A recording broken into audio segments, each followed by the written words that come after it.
Good morning, everyone. Before we proceed to our new topic this morning, let us have first a short recap on what was our topic last meeting. Anyone from the class who can say something about our topic last meeting? Okay, thank you. Our topic last meeting was all about elements and types of curriculum. Is there any questions regarding our topic last meeting? Okay, thank you. Since none, then let us proceed to our new lesson this morning. Our lesson this morning is all about curriculum development models and processes. Why is it important to know the curriculum development models and processes? This is because in order to produce a effective curriculum, when we say curriculum development models and processes are based on a clear and consistent understanding of various scholars of the nature of curriculum as a discipline and as a field of study. So first thing we're going to do in curriculum development is curriculum planning. Everything we do in our daily lives, we plan of those things. So in curriculum, there is also a planning. Curriculum planning is the first phase of the curriculum development process, which considers the school vision, mission, and goals. It also includes the philosophy or strong educational belief of the school. All of this will eventually be translated to classroom. Desired learning outcomes for the learners. Is it really important to know the curriculum planning? Yes, it is very important. In order to know the vision of the school, the mission, and the objectives that the students should need to attain in the latter part. So, next is linear models of curriculum development. The linear models of curriculum development prescribe a rational step-by-step procedure for curriculum development starting with objectives. The linear model is the model of Tyler's. This is a Tyler's rational linear model. Look at the figure. The most heading here is the society, students, the subject matter. In the society, there is a subheading or the part. In society, there is a philosophy of education. And in students, there is a selecting of objectives, selecting learning of experiences, organizing learning experiences, and evaluation. And in subject matter, there is a psychology of learning. Tyler's rational linear model presents a process of curriculum development that follows a sequential pattern. So when we say sequential, it is step-by-step process or pattern. Starting from selecting objectives to selecting learning experiences, organizing learning experiences, and evaluation. So Ralph Tyler at the University of Chicago developed the first model of curriculum development. This model was presented in his book Principles of Curriculum and Instruction, published in 1949. Tyler argued that curriculum development should be logical and systematic. When we say logical, it is reasonable. When we say systematic, it is methodical or should be done according to a fixed plan or system. Tyler argued that to develop any curriculum workers should respond to 4 basic questions. Why these 4 basic questions is important to curriculum workers? It is because in order to plan the curriculum clearly, the first basic question is what educational purposes should the school seek to attain? Second is what educational experiences are likely to attain these objectives? How can these experiences be organized? And how can we determine whether these purposes are being attained? These 4 basic questions will help the curriculum workers to make a curriculum effective. Aside from these 4 questions, Tyler also identified 3 curriculum sources. So, as you can see in the in the figure 1, as I showed you a while ago, that the three curriculum sources there are society, students, and a subject matter. He also pointed out the importance of philosophy of education and psychology of learning. So what is philosophy of education? Philosophy of education is a branch of philosophy that addresses philosophical questions concerning the nature, aims, and problems of the society. It is necessary to address the needs and interests of the society. Second is psychology of learning. Refers to broadly to theory and research derived from different types of learning, including classical conditioning. The next model in curriculum development is Taba's grassroots rational model. Hilda Taba was presented her model in her book Curriculum Development, Theory and Practice in 1962. Her model is a modified version of Tyler's model. Taba argued that curriculum development should follow a sequential and logical process. And when we say sequential, same to Tyler's model, it should be arranged in a particular order. She suggested for more information input in all phases of curriculum development. She also claimed that all curricula are composed of fundamental elements. Like what she said, that it should be a logical process. It is relating to the formal processes used in thinking and reasoning. It should follow the step-by-step patterns or process, same to Tyler's model. In her model, Taba outlined seven steps that should be followed when developing a curriculum. First is diagnosis of needs. Why is it important to diagnose the needs? Because curriculum will refer to the needs of the society. When we say diagnosis of needs, it is a substantial part of curriculum development in order to fit it with the needs of the times and of the learners, and to help determine which objectives to stress. The second one is formulation of objectives. We have to formulate the objectives before taking the other step in making a curriculum. So making provisions of assistance to teachers to take decisions about the pattern in which the material is to be presented to the students. The third one is selection of content. It is the one of the most important in curriculum development, the selection of content. We have to select content that will fit the understanding or the comprehension of the students, especially that will fit their grade level. The selection of content, to select content in line with the goals and objectives of the curriculum. The selected content will have to be arranged in a form that will help teacher in choosing and organizing appropriate learning experiences for the classroom. So the fourth one is organizational of content. After selecting, we have to organize the content of the curriculum.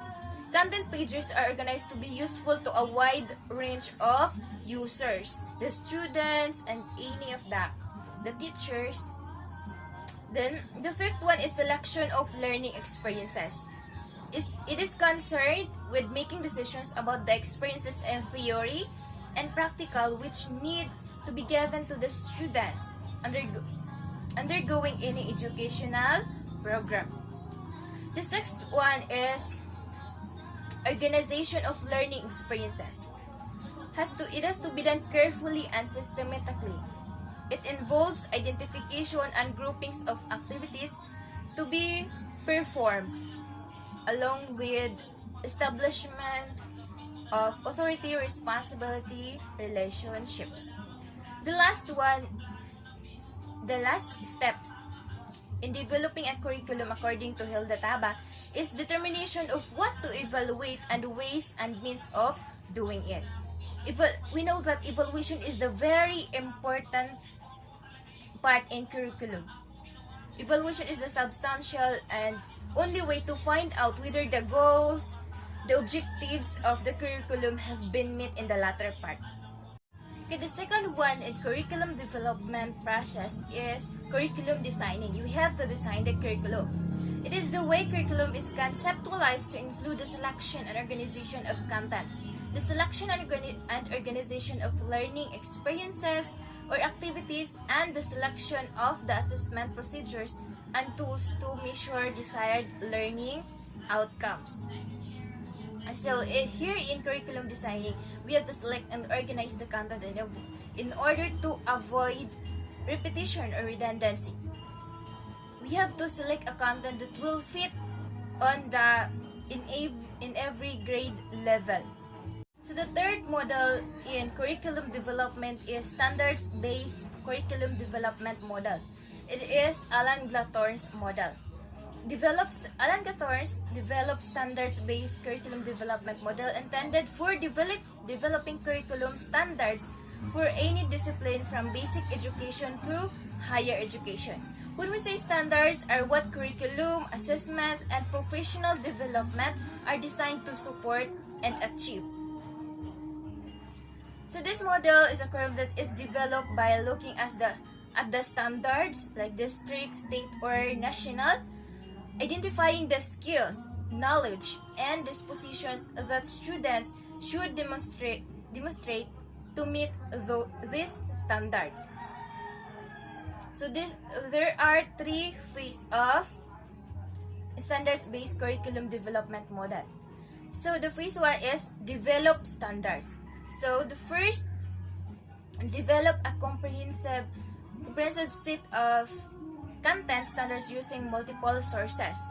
When we say comprehensive, set a complete set of content. The next is refine the comprehensive list by eliminating and combining.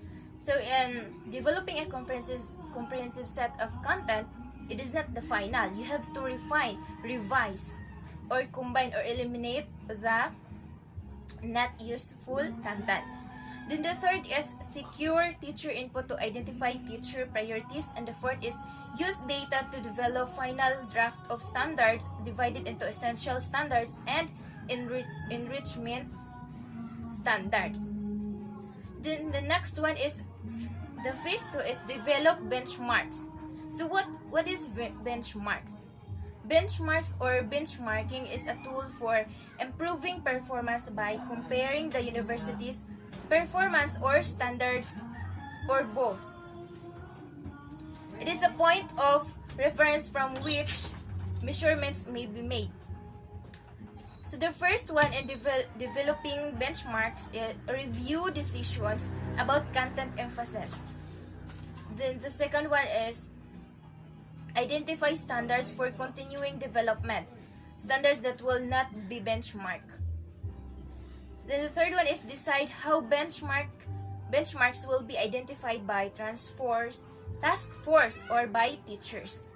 Then the last one is develop initial draft of benchmarks, evaluating with criteria provided, and teacher review, revise benchmarks if needed. Benchmark is effective. Why is it effective? Effective because it means to learn new skills and to develop organization. It should be a process of continual improvement. Okay, the phase 3 is to develop final products. First is use standards and benchmarks to produce scope and sequence chart. When we say produce scope and sequence chart, it shows a series of steps or events in the order in which they take place. Second is decide on curriculum guide content. And the third one is analyze benchmarks into learning objectives. So, why is it important? Why is it Glatorn's model important in curriculum development? It is important because it is an example of a linear and rational curriculum development model. This model is rational and descriptive, stressing on the development of standards as the first activity in curriculum development. The model recognizes the importance of using multiple sources in developing curriculum standards. It also recognizes teachers' input in the development standards. That is why Glatter's model is important in curriculum development. Glatter's model developing curriculum standard is a separate activity from the overall curriculum development process. This makes the model incomplete as it does not include situational analysis or needs analysis. Unlike in other curriculum development models, situational analysis or diagnosis of needs is included as an important process. So, Glatter's model is different from among other models in curriculum development. So, the third one in curriculum development process is curriculum implementing. In this process, we have to implement the curriculum. Curriculum implementing is putting into action the plan which is based on the curriculum design in the classroom setting or the learning environment. Implementing the curriculum is where the action takes place. It involves the activities that transpire in every teacher's classroom where learning becomes an active process. So those individuals that are involved in curriculum implementing are teachers who play their role in the teaching field or in the field of teaching. They are the individuals who will implement the curriculum in their classroom and in their students. The fourth curriculum development model is understanding by design model. So what is it all about? The understanding by design model was developed by Wiggins and Maktai 2002. It has become a byword in the Philippine educational system because it was used to design the current basic education curriculum. As of school year 2010-2011, first year and second year high school are using UBD. Okay, the fourth curriculum development process is curriculum evaluating. In this process, we have to evaluate the curriculum. We have to evaluate whether the objectives are attained by the students. So, curriculum evaluating determines the extent to which the desired outcomes have been achieved. This procedure is ongoing as in finding out the progress of learning of the students. Formative or mastery of learning, summative. Along the way, evaluation will determine the factors that have hindered or supported the implementation. So after implementing the curriculum, we have to evaluate the curriculum too in order to know and to assure if the desired outcomes have been achieved by the students. So the model or the UBD or the understanding by design model is also called backward design for putting emphasis on starting with the goals and objectives in designing curriculum. It is a model that was used before in the year 2010 and 2011.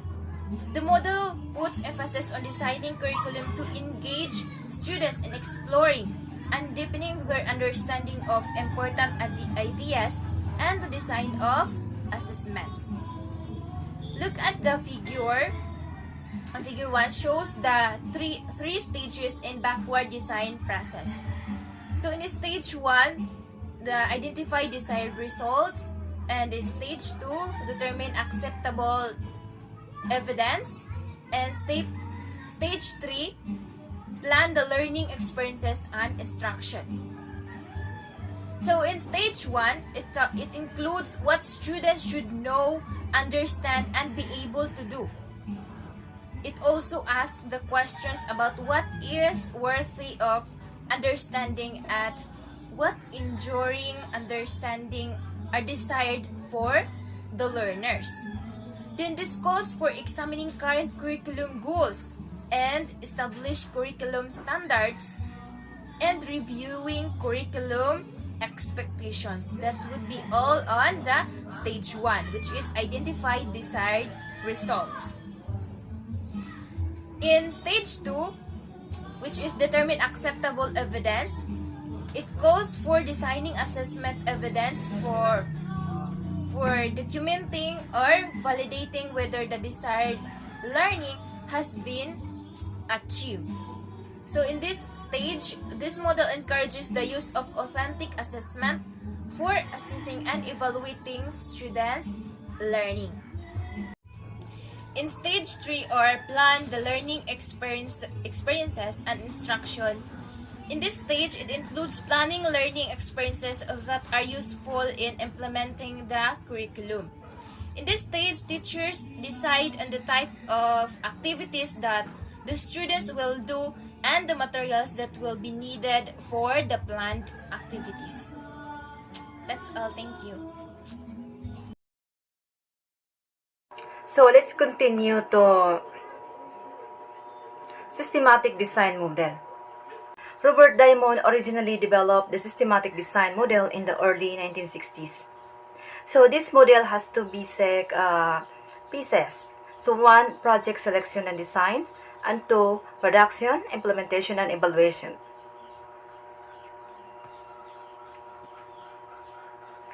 So as you can see in the first phase, some curriculum influences and sources are also acknowledged in the process of curriculum development. So these curriculum sources and influences are used to determine the objectives of the curriculum.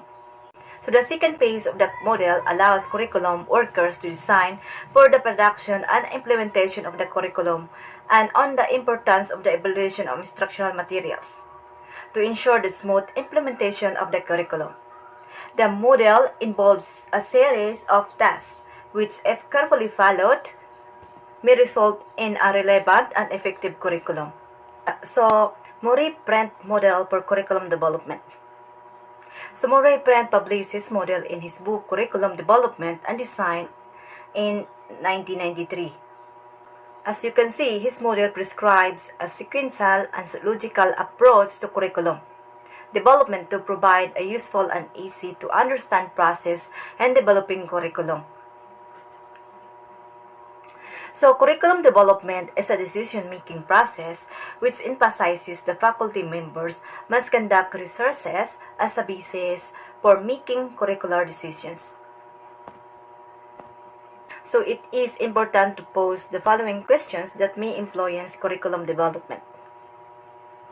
1. Who are involved in this curriculum development and what, if anything, do they represent? 2. What conceptions of curriculum do they bring with them? And 3. What underlying forces or foundations have influenced the developer's thinking?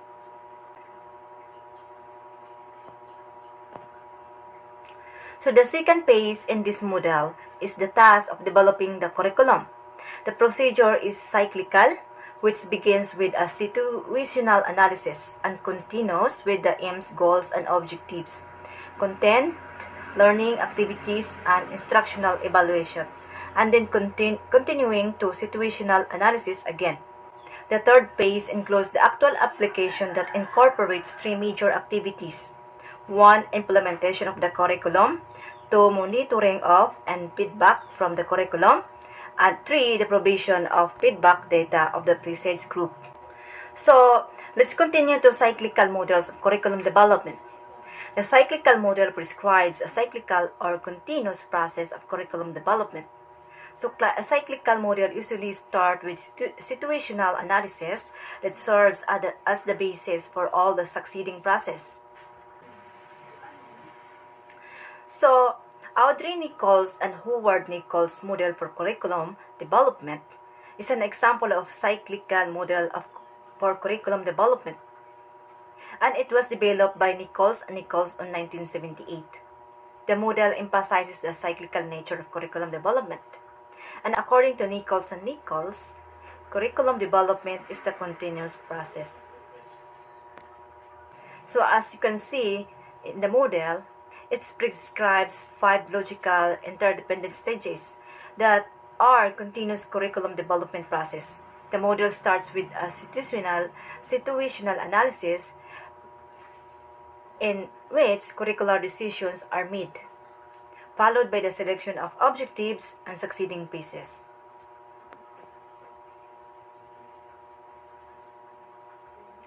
So, the inclusion of situational analysis is a valuable principle in curriculum development.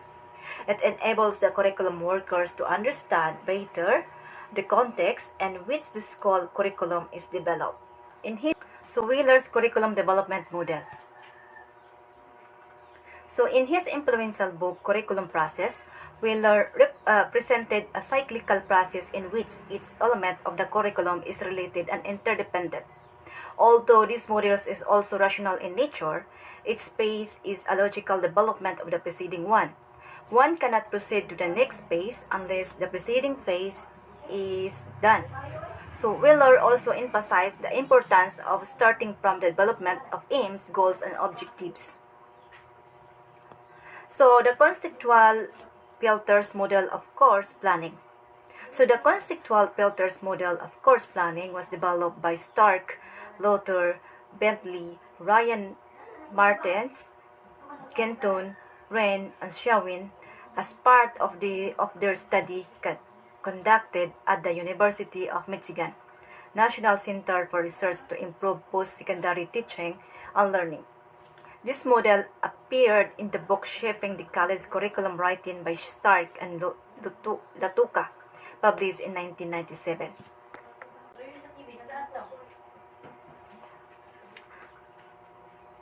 So content influences.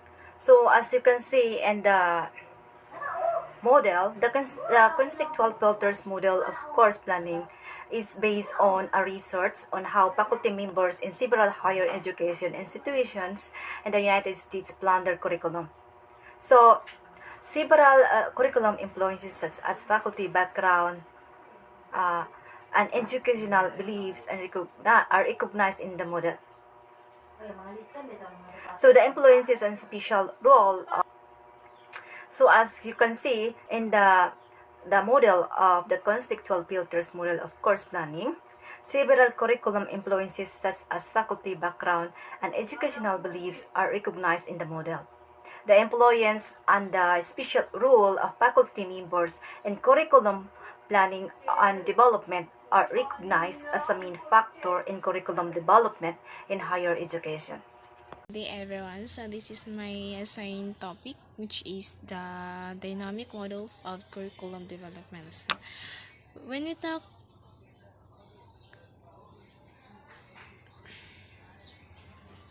dynamic models, it is describe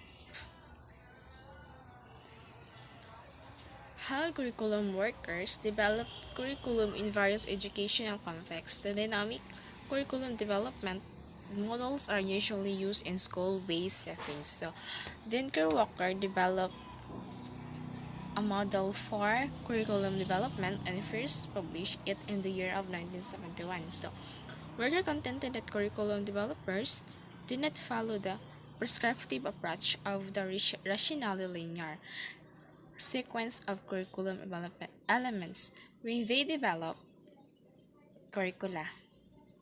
Walker was particularly interested on how curriculum workers actually do their tasks in curriculum development.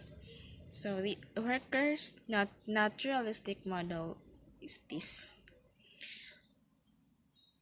In his platform, first belief, theories, conceptions, points of view, and aims objectives. So deliberations, it is applying to them practical situations, arguing about accepting, refusing, changing, adapting. In curriculum design, it is a making decision about the various process and components. So, the platform phase of Walker suggested that curriculum workers bring with them their individual beliefs, knowledge, and values.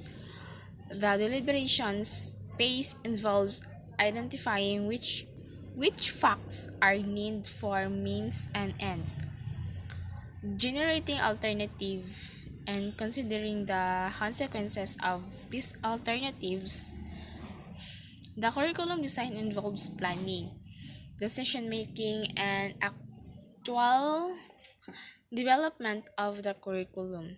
In the year of 1976, Malcolm Skolbeck came up with a model for developing a school-based curriculum in Australia. Each phase is interrelated and follows a semantic sequence. So this is the Skolbeck curriculum development model. First is situation analysis, goal formulation, program building, and interpretation and implementation. Then the last is the monitoring, feedback, assessment, reconstruction. Elliot W. E. Eisner was a famous curriculum scholar. So he is a famous curriculum scholar. In 1979, he published the book of The Educational Imagination, where he presented his idea on how curriculum development should be done. Eisner believed that there is need to develop a new theory that recognizes the artistry of teaching, which is useful in helping teachers develop those arts. Eisner outlined how this artistic approach can also be used in curriculum development. Eisner goals and priorities. First is the needs to consider list well defined. Objectives as well as explicit ones. The need to deliberation and talking through priorities. So, and the number two is the content of curriculum. First is option two, consider in selecting curriculum caveats about NAL curriculum. Then number three is the types of learning activities. First is emphasis on transforming goals and content into learning events that will be of significance to students. 4.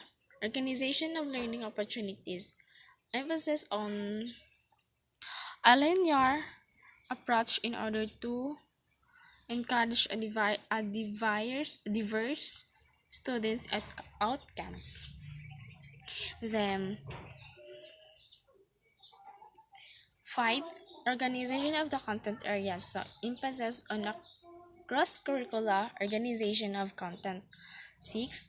Mode of representation and mode of response. Use of a number of modes of communication to widen to widen to widen to widen educational opportunities for students. 7 types of evaluation procedure. It is used to evaluation procedure range of procedures at different stage of the range of curriculum. And selecting the goals and objective of the curriculum, Easter in the year of 1979 stressed an artful process of arriving the consensus about circular priorities by involving the participants. This model can be applied in designing school-based curriculum development or in national curriculum projects.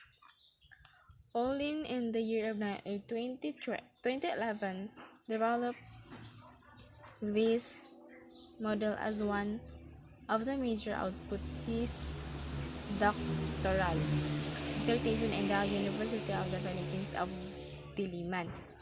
So the model was developed to help curriculum workers in developing a curriculum that is relevant and appropriate to the Philippine context.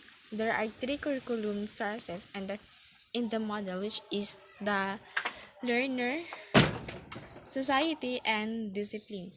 So this is the model of Pauline. Right. As shown in Figure 9, the curriculum sources are the considered vital conducting situational analysis.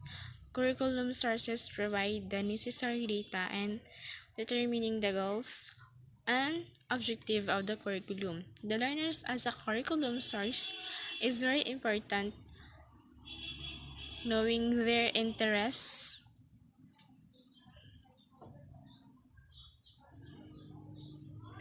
needs, learning styles, and other variables are vital data for developing a curriculum understanding for the learners making. So, and according to this curriculum, influences can be grouped into three, which is the external, internal, and organizational.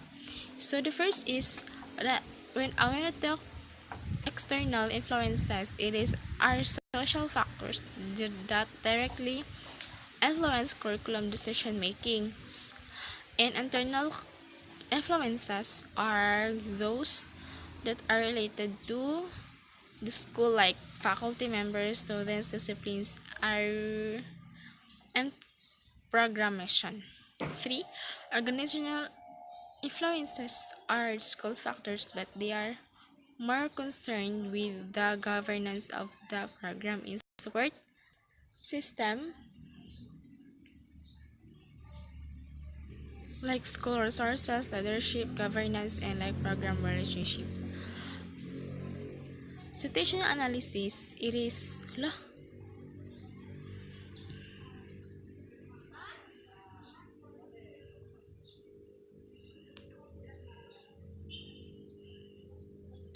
general analysis includes the study of these different curriculum sources, includes studies of the different curriculum sources and careful examination of the different curriculum. It influences development. So, two, selection of the goals and objectives results from situational analysis. In some cases, if the curriculum goals and objectives, such features will be considered as a part of the internal external influences that will be studied in the situational analysis. 3. It is the development of curriculum standard. It is takes places after the situational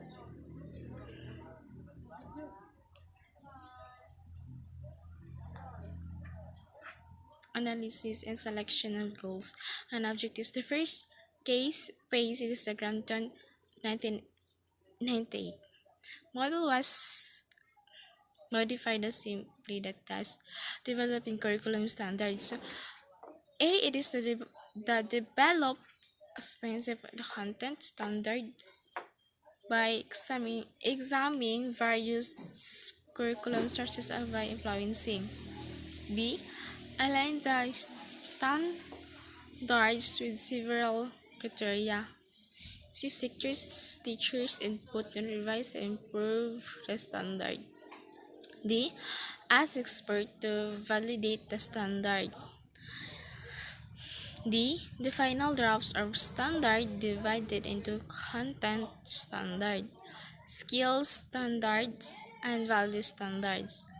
4. Selection of content and subjects area space where the developed curriculum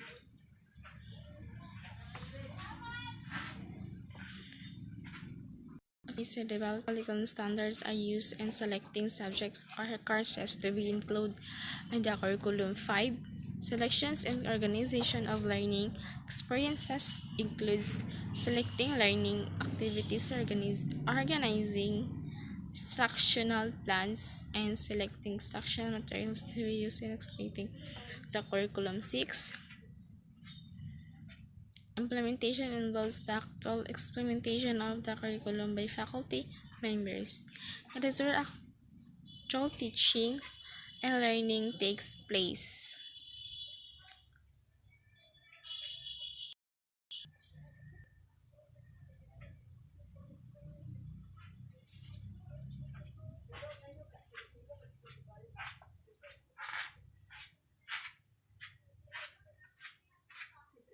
And the last is the number 7, evaluation. The final phase where the goals and objectives of the curriculum, including design, selection of the curriculum elements, are evaluated. After the evaluation results, the curriculum develop process will go back. Additional analysis to, for example, the needs include necessary changes in the demands and curriculum sources and influences.